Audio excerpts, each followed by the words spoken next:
Item ಯಾವುದೇ ಇರಲಿ try ಮಾಡಿ ಆಚಿ ಚಿಕನ್ ಮಸಾಲಾ. ಚಿನ್ನಸ್ವಾಮಿ ಸ್ಟೇಡಿಯಂನ ಕಾಲ್ತುಳಿತ ಪ್ರಕರಣಕ್ಕೆ ಸಂಬಂಧಪಟ್ಟಂತೆ ಐಪಿಎಸ್ ಅಧಿಕಾರಿಗಳ ವಿರುದ್ಧದ ತನಿಖೆಯನ್ನ ಸರ್ಕಾರ ಇದೀಗ ಕೈಬಿಟ್ಟಿದೆ.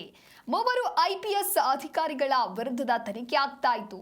ಹಿರಿಯ ಐಪಿಎಸ್ ಅಧಿಕಾರಿ ಬಿ ದಯಾನಂದ ಹಾಗೆ ವಿಕಾಸ್ ಕುಮಾರ್, ಶೇಖರ್ ತೆಕ್ಕಣನವರ್ ವಿಚಾರಣೆಯ ಪ್ರಕ್ರಿಯೆ ಇದೀಗ ಅಧಿಕೃತವಾಗಿ ಮುಕ್ತಾಯ ಆಗಿದೆ.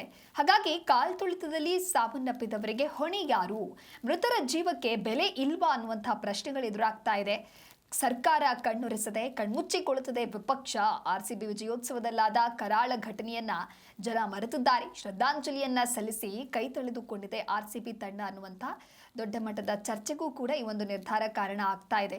ಕಳೆದ ವರ್ಷ ಆರ್ಸಿಬಿ ಐಪಿಎಲ್ ಟ್ರೋಫಿ ವಿಜಯದ ಸಂಭ್ರಮಾಚರಣೆಯ ವೇಳೆ ಬೆಂಗಳೂರಿನಲ್ಲಿ ಸಂಭವಿಸಿದಂಥ ಚಿನ್ನಸ್ವಾಮಿ ಸ್ಟೇಡಿಯಂ ಕಾಲ್ತುಳಿತ ಪ್ರಕರಣಕ್ಕೆ ಸಂಬಂಧಪಟ್ಟಂತೆ ರಾಜ್ಯ ಸರ್ಕಾರ ಮೂವರು ಹಿರಿಯ ಐಪಿಎಸ್ ಅಧಿಕಾರಿಗಳಿಗೆ ಸದ್ಯ ಈಗ ರಿಲೀಫ್ ನೀಡಿದೆ. ಮಾಜಿ ನಗರ ಪೊಲೀಸ್ ಆಯುಕ್ತ ಬಿ ದಯಾನಂದ್ ಸೇರಿದಂತೆ ಮೂವರು ಅಧಿಕಾರಿಗಳ ವಿರುದ್ಧ ನಡೀತಾ ಇದ್ದ ಡಿಪಾರ್ಟ್ಮೆಂಟ್ ಎನ್ಕ್ವೈರಿ ಏನಾಗಿತ್ತು ಅದನ್ನ ಕೈಬಿಡಲಾಗಿದ್ದು ಅವರಿಗೆ ಕ್ಲೀನ್ ಚಿಟ್ ನೀಡಲಾಗಿದೆ.